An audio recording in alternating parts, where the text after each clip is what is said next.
Katangiang pisikal ng mga Pilipino. Katangiang pisikal ng mga Pilipino. Paano mo mailalarawan ang iyong sariling pisikal na anyo? Masdan ang bawat larawan. Ang mga mata mo ba ay itim, asul, o tsokolate?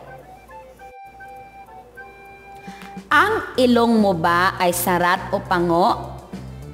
Matangos?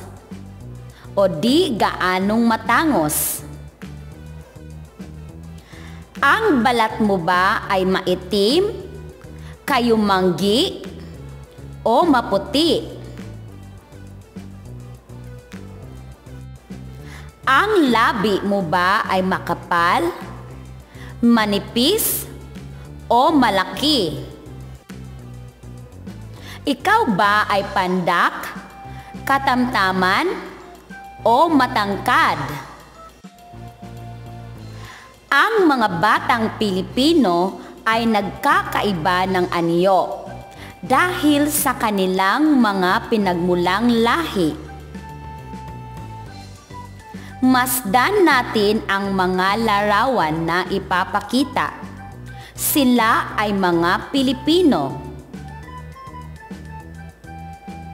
Heto sina Bong at Alma. Ang balat nila ay maitim.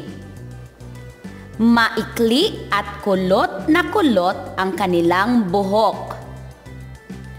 Ang kanilang ilong ay sarat. Sila ay pandak. Sina Bong at Alma ay Pilipino. Heto si Aloy. Ang kaniyang balat ay kayumanggi. Ang maitim niyang buhok ay tuwid.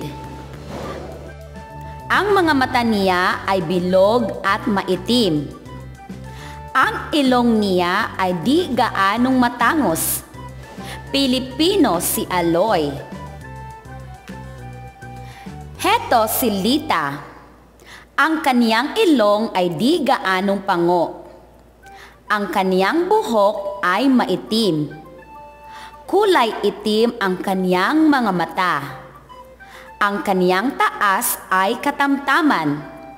Si Lita ay Pilipino. Heto si Alan. Ang kaniyang mga mata ay singkit. Di gaanong maitim ang kaniyang balat. Ang kaniyang buhok ay maitim. Ang kaniyang ilong ay pango. Si Alan ay Pilipino. Nagkakaiba ang anyo ng mga batang Pilipino dahil sa pinagmulang lahi o lipi. May maitim ang balat, may maputi, at may kayumanggi. May pango ang ilong, may matangos, at may di gaanong matangos. May manipis at may makapal na labi. May matangkad, may pandak, at may katamtaman ang taas.